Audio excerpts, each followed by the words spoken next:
KBS FM 90.7MHz 굿모닝 인천 이도영입니다. 오늘은 인천시의 더불어민주당 정정혁 의원, 국민의힘 이단비 의원과 함께하겠습니다. 두 분 안녕하세요. 안녕하세요. 오늘 주제 요즘 뜨거운 주제입니다. 인천시의회 원구성이 지금 진행되고 있는 과정인데요. 9대 인천시의회가 원구성을 위해서 7월 1일부터 3일까지 의장, 부의장, 상임위원장을 선출합니다. 이번 원구성 2년 뒤에 치러질 지방선거를 준비하는 차원에서도 중요한 의미가 있다고 볼 수가 있는데요. 오늘은 요즘 시의회의 최대 이슈죠. 9대 인천시의회 후반기 원구성에 대해서 이야기 나눠보도록 하겠습니다. 상임위원장 자리를 가지기 위해서 아니면은 어떤 원하는 상임위를 가기 위해서 좀 바쁜 일정을 보내고 있을 텐데요. 요즘 어떻습니까, 두 분 의원님? 네, 어떻습니까? 저희가 이번에 추경도 있었고 예. 이번 예산 예결위. 오늘 참 두 분 예결위 심사가 진행 중이시고 두 분 다 예결위원들이시죠? 네, 예결위가 한창 진행 중에 있습니다. 근데 여기다가 원구성 관련해서 당연히 국민의힘 입장에서도 있겠지만 저희 더불어민주당 내에서도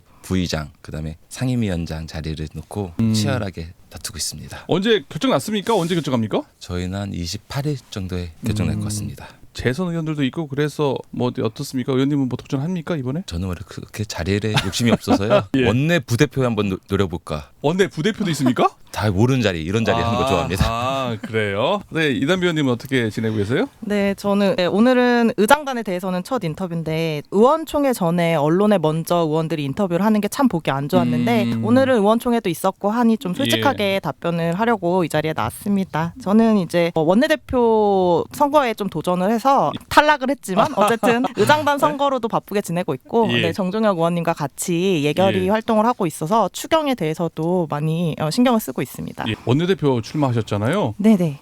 국민의힘 최연소 의원 아니십니까? 네, 맞습니다. 물론 지금 다 국민의힘 의원들 다 초선이긴 합니다만은 어떻게 원내대표의 출사표를 던진 이유 떨어지긴 했습니다만은 아쉽게 네. 얘기 좀 해줄 수 있으실까요? 원내대표의 선거에 나가게 된 계기는 제가 전반기에 했던 업무들 때문인데요. 예. 사실은 일반적으로는 원내대표 일이었어요. 주민참여 예산 TF 시당에서 진행했던 거 그거를 제가 진행을 했었고 그리고 운영위원장 역할이었는데 지방의회법 TF도 제가 일을 했었고요. 결산검사위원회 해촉 규정이라든지 아니면은 시장이나 교육감 추천 규정을 삭제한다든지 사실 운영위원장이 해야 될 역할을 제가 많이 진행을 하면서 누구보다도 그 역할을 잘 해낼 자신이 있어서 한번 도전을 하게 되었습니다. 이번 원구성 관련 이슈들 참 많았잖아요. 논란, 부침도 많았었는데요. 시원하게 지금 의총도 끝났고 하실 말씀 해주신다고 했잖아요. 한 말씀 해주시죠. 이게 문제다, 이게 잘했다. 아니면은 이거 하고 싶은 말씀.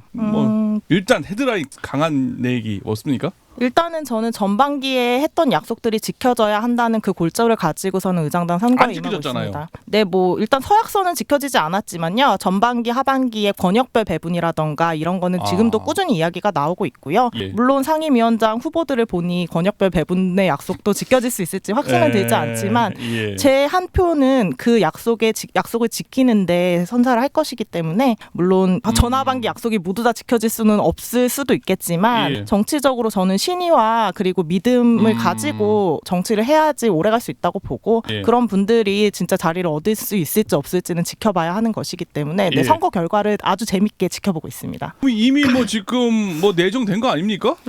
의장은 그렇지만 상임위원장 6자리는 아직 정해져 있지 않습니까요? 그렇군요. 상임위원장 얘기하신 거고요. 요즘에 이런 상황 남이당 얘기긴 합니다만은 어떻게 보고 계십니까? 너무 재밌습니다. 드라마 보는 것 같습니다. 더 싸웠으면 좋겠습니다. 그렇게들 그러시다. 남의 집이 이렇게 싸움 좀 말려주고 해야지. 자꾸 싸우면 좋다 그러면 되겠어요. 근데 사실 저희가 들어갈 수 있는 여지가 전혀 없기 때문에 저희는 편하게 보고 있는데 한편은 또 저희 또 부의장 자리, 상임위원장 자리 한 자리가 이렇게 오게 된다면 거기도 정말 치열하거든요. 저희도 그래서 뭐라고 남의 집 이야기 같지는 않습니다. 아니 이번에 국민의힘 이런 의장단 구성 특히 이제 의장 선거를 보면서요 느끼신 바가 좀 있을 것 같은데요. 재밌다 그런 거 말고요. 무조건 자리가 나면 먼저 해야 되는구나. 전반기에 어떻게든 해야 되는구나. 약속이라는 게 꼭 지켜지지는 않는구나라는 걸 좀 느꼈습니다. 왜냐하면 전반기 들리는 걸로는 전반기 했던 분들이 사인을 했고 서명을 했고 그거에 대해서 후반기에 나오지 않겠다라고 얘기하셨는데 또 생각해보면 한민수 의원님 같은 경우는 사인을 안 하셔서 나오셨다고 하고 근데 또 정혜건 위원장님은 사인을 하셨는데도 나오고 이게 보면서 전반기 했던 약속은 지켜지지 않는구나. 이게 뭐예요? 약속을 하든 안 하든 뭐 일단 눈앞에 있는 것부터 일단 챙기고 보자 뭐 이겁니까? 이런 일들이 계속 있다 보니까 다른 의원님들도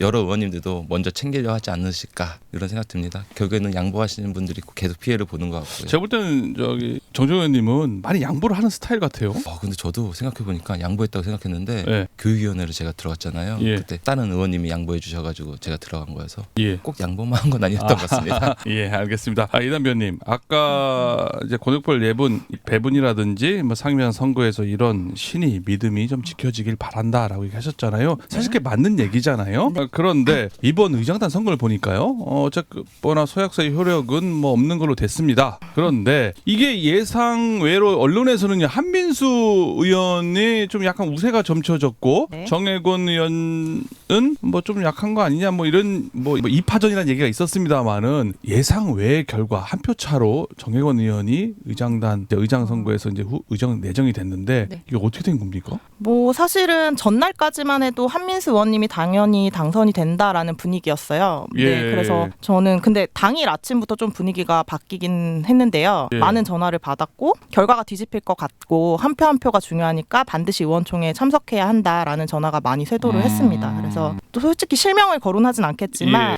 이제 제가 원내대표 선거를 하기 전에 어떤 의원님이 의장에 나가겠다고 먼저 찾아와가지고 예. 공정을 위해서 전반기에 특위위원장을 포함한 모든 의장단이 하반기 의장 선거에서 빠져야 된다면서 모든 의장 후보자를 지적하고 정의와 공정을 외치셨던 분이 있거든요. 예. 근데 일요일까지만 해도 저랑 전화를 할 때 우리는 같은 가치관이 있고 예. 정의를 위해 끝까지 싸워야 한다 이렇게 말씀을 하셨는데 예. 소문으로는 건교위원장 자리를 약속받고 한민수 위원과 결탁했다 이런 소문이 돌더라고요. 누군지 궁금하네요. 뭐 저는 실명을 거론하지 않겠습니다.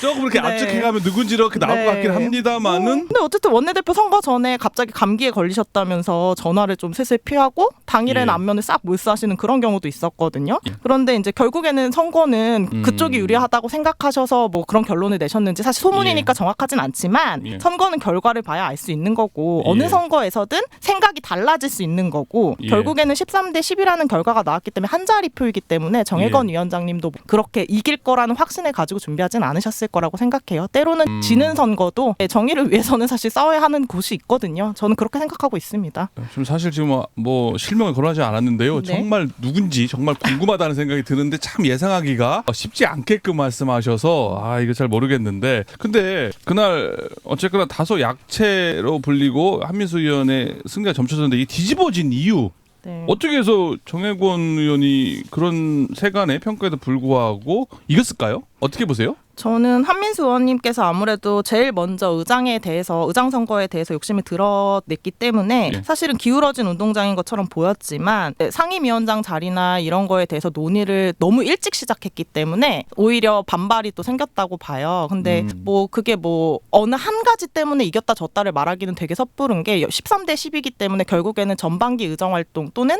그 전에 의정활동의 결과가 반영이 된 거라고 저는 보거든요. 예. 그렇기 때문에 의원 간의 관계가 사실 경선에서는 가장 중요하더라고요. 그렇기 때문에 어떻게 의정활동을 했느냐의 결과라고 생각합니다. 아니 13대 10이에요? 세 표 차예요? 한 표 12. 13대 12죠? 네. 그렇죠. 한 표 차이죠. 네. 이번 보면서 또 한 말씀 해주셔야죠. 이 상황. 어떤 상황 국민의힘. 말씀드릴까요? 일단은 아니 이 뒤집어진 상황 어떻게 보는 건지요? 저도 뭐 민주당 관계 있습니까? 관계가 있다면 약간은 있었죠. 사실 어떤 의장이 되냐에 따라서 예. 저희가 어떤 상임위를 배정받냐. 어떻게 됩니까? 뭐 한민수 의원 될 때랑 정혜권 의원 될 때 어떤 상임을 받게 됩니까? 한민수 의원이 만약에 의장이 됐을 경우에는 저희가 한 교육위원회를 받을 거라고 했었고요. 예. 그다음에 정혜건 의장이 되면 이제 문화복지위원회를 받을 가능성이 크다.